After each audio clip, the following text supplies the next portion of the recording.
Marcos, good to see you. Likewise. Hi, Ollie. Hi. Hi, and I'd like to introduce our guest on the Potty Review today. It's Marcus Patchett, well-known herbalist and astrologer, and author of The Secret Life of Chocolate, among other things, which is the last word on chocolate. So thank you very much for coming on the show today. Thanks, Ollie. Thanks for having me. Thank you.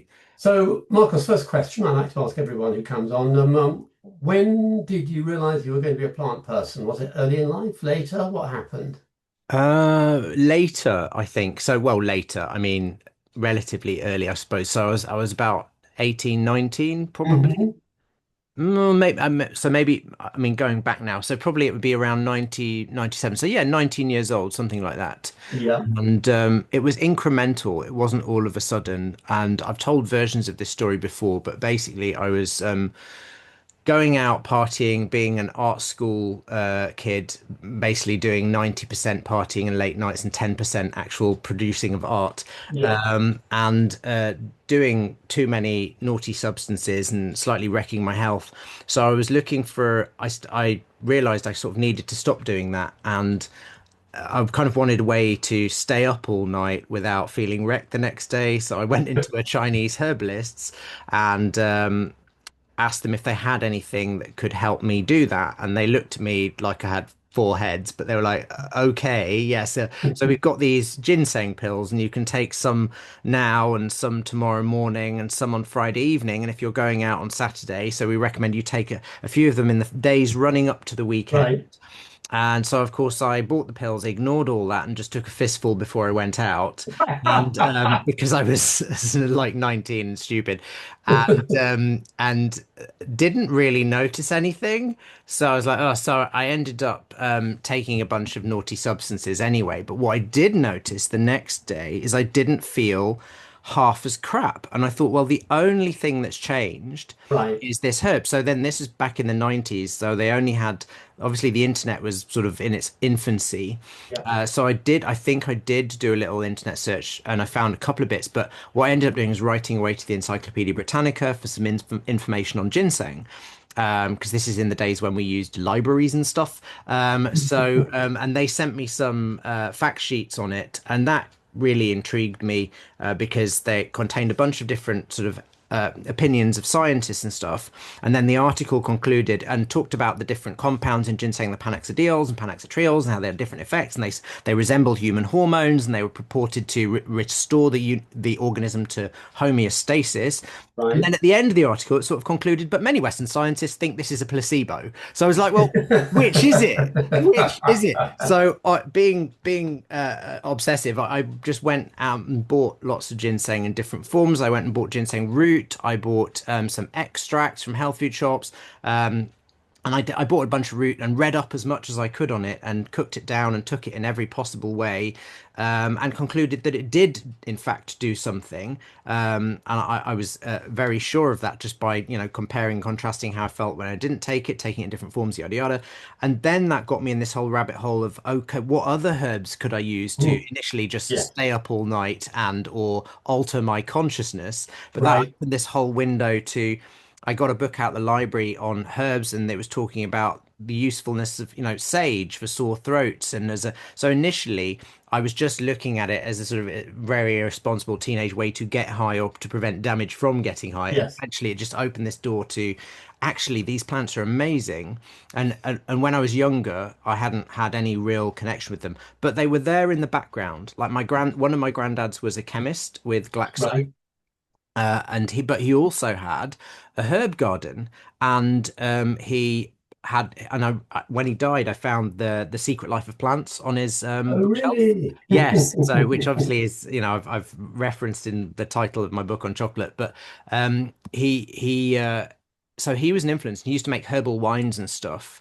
And so I think that was sort of in the background. And when I was little, my mum had a little vegetable and herb garden. We had tansy and wormwood and chamomile and lots of other things. Right. Really make any use of them, but they were sort of there. There in your life. Yes. Yeah, they were there. And then it wasn't until I sort of and I hated chemistry at school, but then as soon as I got that teenage incentive to learn about chemistry, the plants became very interesting to me. So yeah, I came into it from a sort of like naughty, irresponsible angle, and hopefully became less so over time. So yeah, yeah.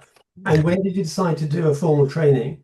That was probably it was in my 20s, and it was because I'd finished my art degree. I knew I didn't want to be an artist Right, because as much as I loved it, I never felt that it was. I remember having this conversation, even my art foundation course when I was 18 in Leeds. There was a fellow artist there who was wonderful, effervescent lady who was massively enthusiastic. And she was like, "Isn't it wonderful? We get to create exactly what we want." And I said, "Yeah, that's true, Cabs. But I always feel like, what's the point? What's the purpose of it?" And she looked at me like, "What are you talking about?" Because even then, I sort of felt I loved making art, but I was like, "What am I doing? What am I right. doing? What is the use of this? How am I benefiting anybody else? What is its purpose? What is it affecting?" And obviously, I think art has massive value, um, but that was the sort of my thinking behind it. So when I finished the herbal degree, my art degree rather, I asked friends what I should do, and I had three options in mind. And at the time, Middlesex Uni was doing a herbal medicine degree. They also ran a music technology, sort of sound engineering degree, and they did a fashion degree. And I was kind of interested in all of those things. 'Cause I used to make a lot of my own clothes. I did a lot of music mixing, and I liked electronic music, and I was also obsessed with the plants. So I asked three or four friends, and they all said you need to do the herbs because you never shut up about them, and you're completely obsessed with them. So I was like, okay. So I did that, and then when you arrive in a place, and on the first day, I had to do an access course because I didn't have any GCSE science. So I did the access course, and then the first day on the herbal medicine degree, you've met your people. Like everybody's Right, just yeah. talking about plants. And it's like, oh my God, this is amazing. I'm in a room full of people who share my obsession. This is brilliant. So yeah. Wonderful, wonderful. And did your interest in astrology happen at the same time then? No, that was a bit later. That was while I was at Middlesex. I actually blame Graham Tobin for this, Ah, right. fantastic astrologer and fantastic herbalist, who wrote because he'd written his book called Pepper's Medicine, and I came across it in the university library, and I thought this is super interesting. And as a kid, I'd had interest peripherally in sort of astrology and tarot and divination and stuff Yeah. like that. One of my grands actually bought me a couple of tarot decks when I was Wow. 12. Yeah, Ah, she was very interesting, actually. She studied comparative religion in her teens. And even though she was a Methodist and very proper Christian, she was very open to wonderful. different things. So, but but I shelved it. It wasn't really in the forefront of my mind. And then when I read Graham's book, I realized how integral astrology was to herbal medicine.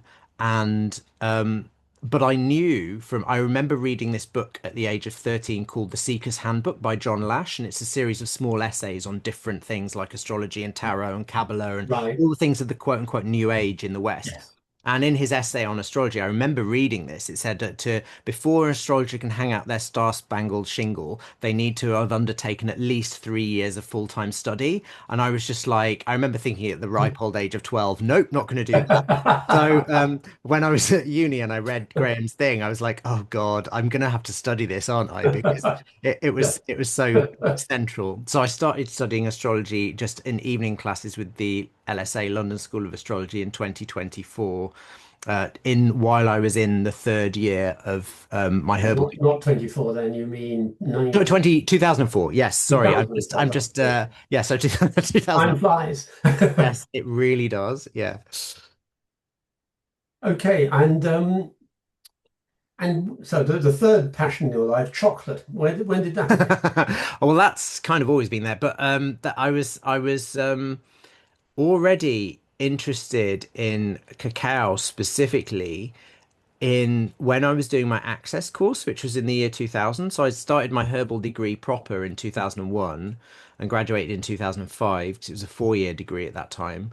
Uh, but I did my access course in 2000, and I actually wrote an essay on cacao in my access course in 2000, so I was already interested in it, and I actually had lots of, this was when I was still in my party phase, and like I had lots of folders because I've always been obsessive about research and stuff, of printouts and documents and stuff on different psychoactive plants. I've Okay. always gravitated towards the milder psychoactives. I Hmm. think because in a way it's like fixing myself was my first priority, and as somebody who has, I think, probably had mild undiagnosed depression most of my life, that was sort of always an imperative.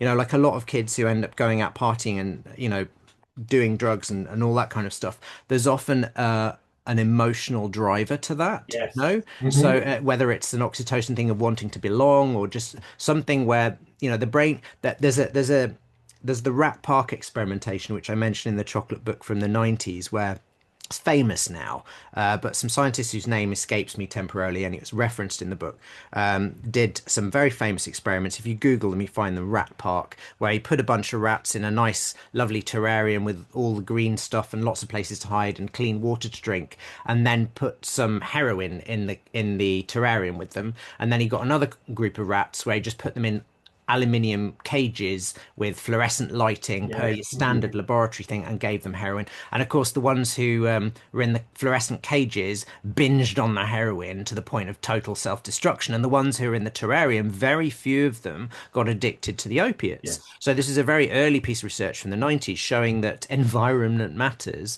but Yes. also that the more comfortable the organism is in general. And since this research has been replicated, not in entirely the same way, because that would be in conflict with ethics committees in many ways, but has been replicated in various different permutations with, I think, Absolutely. monkeys and Yes. then humans, and yeah, like it's been Yeah. confirmed. So a secure, stable environment produces the organism doesn't have that same reaction to euphoriants or to drugs or to all that.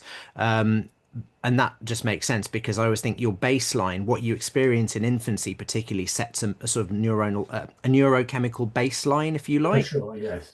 so that if you've experienced some instability, let's say, then you're more likely to be more responsive on balance to drugs. Of course, there are always exceptions, there are always outliers, but yada yada. Anyway, the Interesting. point of this Yeah. massive tangent was that Coming I was back. always drawn to psychoactive plants. I particularly am interested in the milder ones, and I've always liked chocolate, obviously, because there's a saying, 9 out of 10 people like chocolate, the 10th person always lies. I can't remember who said it, but I love that phrase.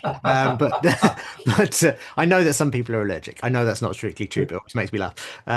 But I found it really interesting because what I noticed is when I had more dark chocolate or chocolate that was closer to the original substance, I would feel just better in my own skin temporarily. And this seemed to me to be distinct from an effect that I would get from other so-called caffeine-containing plants like coffee or tea or guarana or mate and cola nuts. I've tried all of those, of course, as well. And, they are all stimulants, they're all Yeah. pleasant. But cacao had something uniquely that I felt, oh, I feel good about myself, Yes. which is like, oh, this is interesting. This is different. Yes. This isn't just I'm a bit happier. This is like I feel comfortable in my own skin, which was sort of it wasn't an entirely new sensation, but it was interesting from such a common commodity, Yes. Indeed. Yes. so that's what I think inspired me, and I kind of already had an inkling then that okay, if this is what just dark chocolate off the shelf of a supermarket can do,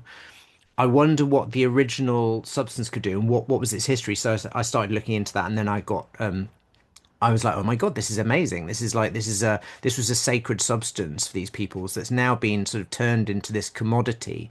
So and so that was the personal obsession side of it, and then the other side of it was obviously this is a popular subject because it's a popular thing. Generally, people do like chocolate. So I thought this is two very good reasons. I have a personal obsession with this substance, and it's also hopefully popular. So that inspired me even. So I made a plan then, once I'd finished my herbal studies, to write a book about it. I had that distinct plan sort of then. Now, you've been all around Mexico and Guatemala, haven't you, researching chocolate, possibly more than once? I'm fairly Yes, sure of three, them. three, I did 3 trips. I can't say I've been all around, but I've been around a lot of the country. Yes, so I haven't visited every nook and cranny. And I mean, as you are, possibly one of the, well, you are an expert on chocolate. I'm interested. Hmm. Obviously, you're drinking the raw beans or the roasted beans or whatever. Can you detect subtle differences of like what the French might call terrain or whatever sort of Oh, thing? 100%, 100%. Firstly, I don't like the word expert. It just gives me the I heebies. know, I know. Do you know what I mean? But yeah, I Yeah. appreciate it. Thank you very much. But yes, I don't like. I just don't like it in any context because it's sort of like people say I'm an expert, and it's like relative to whom. But yes. So yeah, Understood. but thank you. I appreciate it. So yes, I to answer the question, yes, absolutely. There are detectable, obviously subjective, but qualitative differences. Now, I mean, this has been tested in terms of the phytochemistry. There are different, chocolate manufacturing companies and different suppliers who will sometimes, do the chromatography and test the contents of their beans in terms of the phytochemistry in them. And there are variations, obviously. There are obvious variations between different types of cacao, like your criollo, which originates from Central America, versus your Forastero from South America, and then the Trinitario, which is a hybrid of the two, which originated in Trinidad, hence the name. But there are differences there. But then even between, cacao grown in different regions, as you say, the terrain. But in terms of what's detectable, in terms of what I'm looking for, which is often obviously taste, yes, but mainly effect, Yes. there is absolutely a difference. I've found some of the cacao I've had from Guatemala grown in the region on the west coast, known as ancestrally as the Soconusco, known by the Spanish really as a colonial name, but it's called the Soconusco by the Spanish because that was the region that before the Spanish invasion, they or conquest, whatever, they had that was the region where cacao was mostly grown, sort of on Right. the west Okay. coast. It's a strip sort of from South Mexico down the western border of Guatemala into Honduras. So it's sort of like, So yeah, that's where, like, the Aztecs, for instance, would have imported it from. yes. And I found that not all but some of the cacao I've had from there has a distinctly more euphoriant effect. And certainly, for myself, I've noticed that cacao that I've drunk from other parts of the world does not have that same effect. I did meet an Interesting. interesting and a lady from Australia a couple of years ago who said, "Oh, you've got to try this cacao from where was it from Bali?" She said it's really amazing. So okay, maybe so I'm not ruling it out, but um, that it makes sense to me that that would be the case because that's where cacao was really cultivated for thousands of years and And presumably elaborated. evolved as well, etc. Yeah, And came to yes. I being. mean, it seems to have originated from South America. So Oh, it seems to really? have I didn't originated know in that. Ecuador. Yes. Oh, So right. in the book, I talk about how it probably originated in the Amazon basin. But since the book was published, obviously the book was published in 2020, and obviously the last bit of sort of like the last reference in the book is 2018, because it's, as you Of well know, as course. a publisher, Yeah. a little gap between finishing and publishing. Um, it's that since then, I think in 2019 they discovered some ruins in Ecuador showing of a civilization showing very ancient, showing that they drank cacao. There was ceramics with Oh, traces of fascinating. theobromine in Right. them. Yes. So, and this it has long been suspected, and in fact, it is in my books that it's probably originated in the Amazon basin and then was brought up. But this is proof that it was not just elaborated and used by the civilizations in Central America, but it was actually being drunk and used in that way by civilizations in Ecuador in pre-Columbian times before it was taken Right. up north into Mexico. Fascinating. But in the central sort of regions of modern day Mexico, Honduras, all that, Guatemala, in that region, that was where it was most cultivated and developed and hybridized and Yes. turned into criollo. Um, the difficulty nowadays, of course, is that they've been for the last 100 plus years, I think, but certainly in the last latter half of the 20th century, there have been incentives from a lot of the governments in Central America to subsidize the farmers there to hybridize cacao to increase yields. And of course, this Right. is the obsession of modern sort of capitalist economics driven farming that everything needs to make more money. Totally understandable, but it has this detrimental effect on um, original genotypes, which I don't think matters unless you're a bit of an obsessive about cacao as a medicinal and psychoactive substance, as Well, I quite, yes. I mean, yeah. which, yeah, I quite take that. And yeah, and it happens all over. It's a shame. Yeah, I And mean, it's and not, obviously, just a point though, it obviously matters from the point of view of, the sort of whole colonialism angle as well, because well, quite, there's an yes. aspect to that where um, governments generally do this to benefit farmers, but there's a whole question about whether monocropping and monoculture agriculture long term does benefit the farmer. I suspect that it does not. Well, It quite. benefits I mean, you could corporations. easily argue that actually they only need that sort of benefit because of the multinational corporations that Yeah, are set up exactly, making that exactly. sort of thing. They've sort of like they've rigged the game a little bit. So now you Right, need to yes, produce things in quantity, like with mass absolutely. volumes and so on. So yeah. So you mentioned, so how would you use chocolate or cacao therapeutically for in your practice? Okay. Well, yeah, that's a good question. I often use it as an adjunct simply because I do Avicenna does a nice tasting cacao tincture, but generally speaking, you're not going to get a huge dose of the polyphenols in the tincture. You know, Right. a daily dose of cacao I might give on minimum is something. If I'm giving it daily to benefit the circulation, I might give something like 10 grams a day. Well, you're not going to get that from a tincture. No.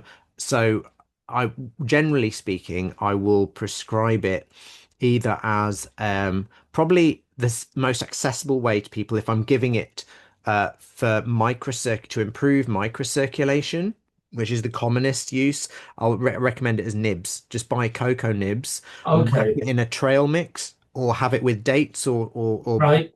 sultanas or raisins or something, just to make it sweet. And it's like so because the nibs are just the roasted cacao bean broken up into fragments. So there's no Okay. added fat, there's no added sugar. You can put them in a trail mix and have those. Alternatively, people can have a few squares of dark chocolate, say something like 15 grams of dark chocolate a day. If I'm doing the higher doses, as in I want somebody to have the sort of that I've only prescribed that once or twice as in an actual prescription. Because I mean, when we're talking higher doses, we're talking something like 30, 40 grams in a single serving, usually as a drink. That's more sort of like the modern so-called cacao ceremony Right. Okay. intake. And it's very appropriate to drink there in that format as part of a ritual to sort of make you feel better, basically, which is what a cacao ceremony is. I mean, Right. it's got much more to it than that, but it's an intentional way of ingesting the substance to help help unpack things. And obviously, this very much depends on the ability and qualifications of the ceremony running people, the Yes. people who are running the ceremony. But anyway, that in terms of in my practice, I usually prescribe it as something to improve the microcirculation because it lowers blood pressure a little bit. It improves insulin sensitivity, so it's got sort of anti-type 2 diabetes thing. It improves the circulation everywhere, so it's useful for things like vascular dementia, for reducing aging in the skin, which you might think is a bit trivial, but then think about things like Ehlers-Danlos or connective tissue disease. Yes. You could also like renal disease, improving the microcirculation through the kidneys. It's got lots of epidemiological and clinical trial data now showing that it has some protective effect against heart disease and stroke. So there are so many different applications where all that's useful. So I'm usually prescribing small amounts of cacao or cocoa nibs just to ingest regularly. In terms of the sort of psychoactive thing, I would generally I've only really prescribed it to some older gentlemen for erectile dysfunction, Really because that interesting. yes, as a drink Right. in the morning. And what I'll often do then is get them to buy some blocks of cacao couverture, again just cacao, but these times the nibs are ground to a liquid, allowed to cool and set into a mold, which is what cacao couverture is, like just blocks of cacao with no added fat, no added sugar. So they grate that. They can add sweetening of choice, so honey or whatever, and then Hmm. to make that beverage, I usually get them to make a herbal tea and then use the hot Right. infusion to make the chocolate because chocolate is a great flavor disguiser. I mean, as long as you're not adding wormwood or something wildly bitter, gross Yeah, tasting to the yeah. tea, which would ruin it, then it's fine. So I've done that on a few occasions where I've said, right, here's a tea prescription. And because obviously with something like erectile dysfunction, it's often it can be hormonal, it can be vascular, it's often psychogenic as well. So that, there are questions that you can ask to determine which of those it's most likely to be, and obviously you can look at lab results and stuff. But just in general, that's been pretty effective because if they have this medicated hot chocolate, and of course the cacao is itself a medicine because it'll improve the And circulation. what sort of herbs would you put in there? I think things like I've used Damiana, so Turner Yeah, diffuser. I've used, yeah, obviously obvious reasons, sort of yes, antidepressant, aphrodisiac. Tilia if there's high blood pressure and yes, tension. yeah, Verbena, interestingly, I quite like because I like its effect on sort of like low mood. Not too much because it's pretty strong yes. tasting. Sometimes other circulatories like cinnamon, ginger. I mean, it depends on Depends on the patient, no, but yeah, yeah, yeah, sure, but sure, they sure. give us an idea of the sort of things that would be nice. Yes. And then And and then yeah, so I think those are the main uses. I'm trying to think if there's another psychoactive. I wouldn't prescribe it for depression per se because I don't think cacao is a straight up antidepressant. Although I believe there are some clinical trials going on now showing effects on serotonin levels centrally in humans, which surprises me zero because I talk about that probability in the book from the animal yeah, experiments and whatever. But I don't think it's a straight up antidepressant. I think it's a mood modulator. So I right, think it's useful to incorporate in those sort of larger doses. Maybe for, some people do it daily. I would say just occasionally or up to maximum twice a week, 3 times a week tops. Um, to kind of like do an intentional reset of the yeah, nervous system a little bit because we know that cacao has an immediate effect in lowering cortisol and adrenaline levels and a medium term effect. It's been tested over 2 weeks and immediately, and we know that like in common with many medicinal plants, that effect is state dependent. So the more stressed somebody is, the more it will lower their adrenaline yeah. and cortisol levels. So it's quite useful to have those larger doses of sort of intentional reset. So I have my large half pint of chocolate on Monday morning when I'm going to do my office day. I have a leisurely breakfast preparation time. I get up really early, do my emails, and get all the stuff that makes my brain want to run out of my ears done early. Have a leisurely breakfast with half a pint of chocolate, and then do all my notes, client notes, Right, because it lubricates my brain and it just puts me in a nice headspace. right. And more than that, I think there was an essay I read which I referenced in the large book in another book on chocolate years ago. It's a book collection of interesting little essays edited by Shoghi, Polish editor, I think. But this essay was am I going to remember the name of it? It was something about using intentionally creating a chocolate addiction, basically how this could be useful, Mhm. the utility of chocolate addiction, something like that. And it was sort of talking about how reward is key to human incentive, which we know Yes, from the research. So it's about finding an optimal reward. And yes, if you optimize it, so what's an optimal reward? An optimal reward is something that is pleasurable, that is good for you.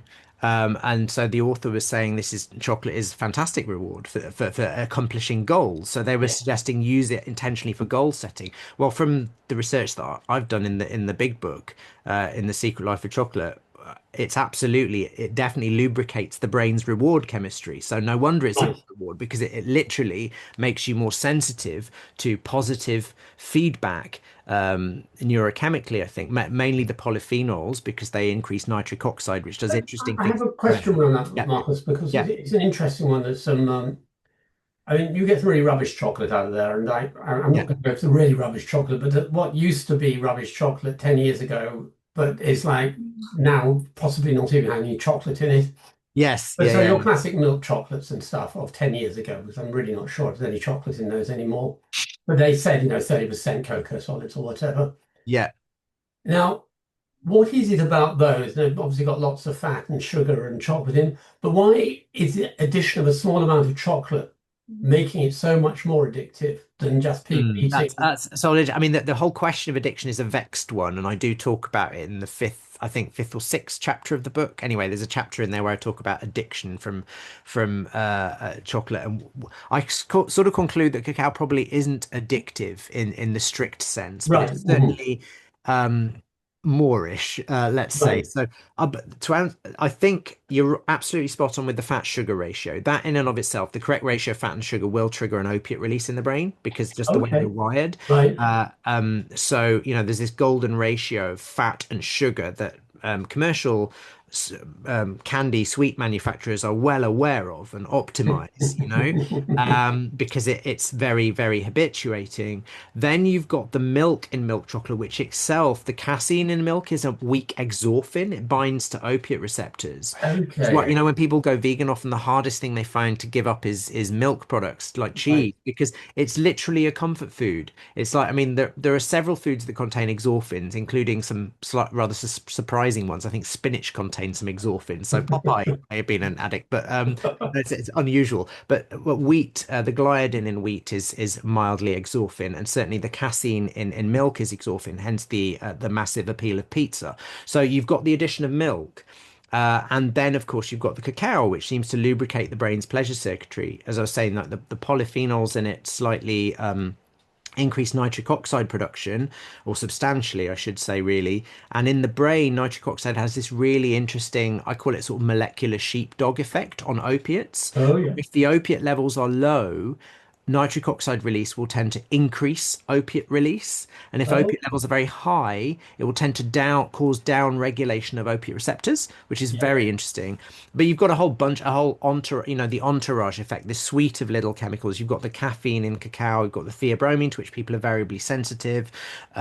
You've got all these trace amines, which on their own probably would have no effect, like the phenethylamine in cacao, which people talk about the love chemical in cacao. Oh yeah. Well, Yeah. well, maybe, but it's like infinitesimal. It's less than a grain of sand, but in a large serving. But there are other compounds in cacao that retard the breakdown of phenethylamine and increase its Ah, absorption. okay. Right. So We're that getting these it again two, and again. Right. Yeah. yes, so you're definitely getting some entourage effect. So meaning as with most medicinal plants, the suite of compounds in it adds up, and the sum is greater than its parts, right? So with something like milk chocolate, you're getting less cacao, but that cacao in there is going to presumably amplify or probably more accurately modulate to some extent the opiate release caused by just eating fat and sugar Yeah. and the exorphin effects of the casein in the milk. And they actually done trials in humans where they found that milk chocolate, very, very small clinical trial that from Paoletti and colleagues' book, again, I reference in the large book, where they sort of tested the effects of dark chocolate and milk chocolate on mood, and I think they found that milk chocolate was more anxiety allaying than Okay. dark chocolate was, which is interesting. Even though dark chocolate has a much larger measurable effect, lowering effect on cortisol and adrenaline levels, and I suspect that is the inclusion of the milk. The Yes. Yes. endorphin effect of the milk in there. Um, so yeah, it is It interesting. is very, very interesting. And so just if back in the day, back in the 17th century or whatever, Culpeper had access to cocoa beans from his local apothecary. Ha. How do you think he would have classified them in his astrological? Well, I have gone back and forth on this multiple times. I'm pretty sure Nicky C would have said it was a herb of Venus. Okay. Um, I'm pretty sure. I mean, like there are many little significations of Venus in it. Firstly, of course, it's made into a sweet, but Yes. secondly, it does actually contain a sweet fruit pulp. Thirdly, the little flowers of cacao are five-pointed tiny little stars, which is a Right. very Yes. Venusian signature. The Definitely. Yes. cross section of the pods has a pentagrammic cross Oh, section. okay. So like an And apple, the right? colors of the raw beans are either pale white to ivory to pink to purple. Yes. There's loads of Venusian signatures. Right. And of course, the historical association with luxury, with pleasure, with Yes. riches, with status. I mean, you could say these things are solar or Jupiterian or whatever, using the astrological symbolism of the time, but I think it's predominantly Venusian. Cacao was drunk at the end of feasts, you know. Right. So Yes. it's a very, and it was restricted to as a reward to the royal in Mexica society, the Maya, because they grew it, and they were living in the places where it grew, so they could grow it in their own gardens. The poor people Yeah. could drink it, but in Mexica society, pre-Columbian, that only the rich. Yeah. It was It was a very hierarchical, yeah. extremely patriarchal, very militaristic society, and so anyway, it was highly restricted. But yeah, I think he would classify it as a Venus herb. And then if I tried to drill down into, I still go back and forth. I sort of, I'm just over the line on it being Venus in Capricorn because it's roasted, because it seems to have this. There's a dark side to its history and to its mythology, Right. in that it always, throughout its entire history, has some association with slavery or serfdom. And Interesting. Yes. that's a very Capricorn vibe, right? Because the Right. Saturn Mars sign. Yes. Because even in pre-Columbian America, in its indigenous, but when it was used by its indigenous peoples, not by all societies, but it always had this cachet thing. And then certainly, as I say, by the Mexica and by those societies who consumed it in areas where it didn't grow, it was absolutely restricted, and it was used as by the Mexica as a form of money, and it was literally used to purchase people and stuff Yes. like that. But it always had this cachet, this sort of like high society vibe, and it's very labor intensive. I mean, Right. only the same way that bread is, I suppose, but it's very labor intensive. It's And it's much roasted. more difficult to mechanize the bread is now every process is mechanized. But I believe with chocolate, you can't mechanize picking the beans and growing. No, no, no, exactly, exactly. You absolutely have to use human labor. Right. That's absolutely true. Very good point. And I always think that fits into Capricorn for me, like Capricorn, the Saturn Mars sign. Yeah. Yeah. No, I But like it's a that. Venus plan and it's benefic. And then but I go back and forth. I have in the past thought it might be Venus in Scorpio because of lots of the symbolism with the mythology. I've thought it might be Venus in Pisces, but I'm pretty sure it's Venus in Cappy. But I quite like. I mean, a slab of like 90% dark chocolate has a very, very Saturnian look to it, doesn't it? yes, it does, and it does seem to there are, there's the two in terms of its appearance in Europe at the time when the sort of European colonial project was underway. You had coffee came into vogue a little bit later than cacao. Cacao came Yes. Yeah. first. First through the Spanish, then to the French court, then England and Italy and everywhere, and then everyone was drinking it. And then, of course, coffee came in. And I always think that those two drugs really, in a sense, synonymous with the growth of industrialized capitalism, but Right. particularly coffee. Coffee is the avatar of that. And I always think of coffee, and this is totally circular logic, I understand, but I always think of coffee as a plant of Mars in Capricorn. Right. Yes. Red berries, highly stimulating, roasted. It's literally the grind is the thing. Yeah. No, no, We absolutely. talk about Yes. the grind, and it's a common, Yeah. metaphor for capitalism and coffee. Yeah. Associated Absolutely. with both. And I think cacao is the gentler counterpart to coffee in that. Like coffee is literally says get off your ass and work and grind out a 24-hour day and do the job. And Yes. cacao is like, I'm just going to make it easier for you to accommodate yourself to this hierarchy, and Yeah. there Yeah. can be a light and a dark side to that. There's Yeah. a positive Absolutely. and a That's really negative. interesting. Yeah. Fantastic. And future projects, Marcus. What are you working on at the moment? So lots of things. But okay, yes. So the current project is Plantarium, which you are involved Mhm. in, so you know about, which is Indeed. School of Tell the listeners. yes, I certainly will. School of Medical Astrology, mainly aimed at herbalists and healthcare practitioners, but open to anyone who wants to learn medical astrology, but particularly herbalists and other healthcare practitioners who want to add medical astrology as an adjunct. So and then we'll be bringing in some preliminary modules in herbalism later on. But I don't have any desire to supplant the existing fantastic herb schools that we Okay. Yeah. that we have. So that might be I'm going to start a separate herbalism for astrologers track at the school. So Right. just as we have the one way we're bringing medical astrology to the herbal community, hopefully I want to bring herbalism to the astrological community a little bit. Wonderful. So Yes. so yes, that's the current thing. And then my next project, which I keep saying I'll do, and I still haven't pulled my finger out, probably because I'm busy with the school, is I want to do a book looking at more astrologically themed, looking at the medieval length of life prediction techniques, because Oh, these are yeah. big controversial techniques developed in medieval astrology, and I just want to test them and see how Yeah. well they Yeah. work, to what extent do they work. So that's going to be a thing. And I could see that is contentious in our modern world where nobody's ever meant to die, sort of thing. So, Yes, yeah, you have yes. a prediction about it. Exactly. And obviously the broader thing about, astrology not being scientifically ratified, and you don't want to ever curse anyone with the information. But I mean that's what's so interesting to me, because I do think there is great value in those techniques, in the sense that you could be forewarned is forearmed potentially. Um, Yes. and that could be read in two ways. You could have the forewarned is firstly, is the forewarning effective? Do these techniques Yes. actually work? Secondly, if they are, then there's value in knowing when your health might be weak, because you could potentially avoid dying.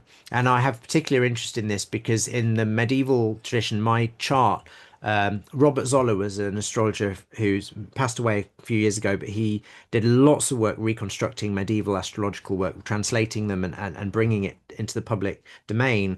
And one of his works was reconstructing these techniques, and the medieval astrologers divided people into different differentia, like every adult alive today has what's called a fourth differentia chart, according to this theory, which means they will grow and live to adulthood.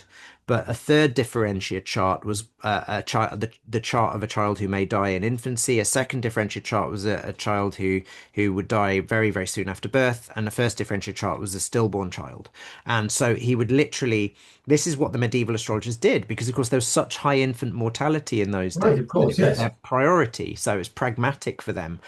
But I have a third differentia chart. So I have the chart of a child who died in infancy. And I was born with a diaphragmatic hernia. So I have a hole in the left side of my diaphragm. My heart was on the wrong side of my body. One of my lungs was crushed by adult.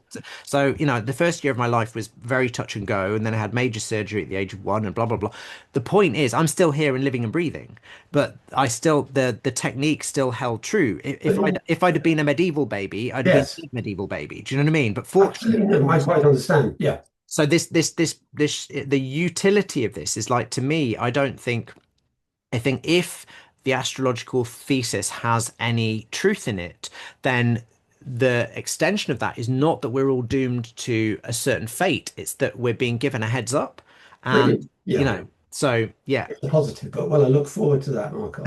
thanks, Ollie. And on that note, thank you so much for being on the Poly Poddy review. It's been really fascinating. Thank you. Thank you. Thanks for interviewing me. Thank you. Okay.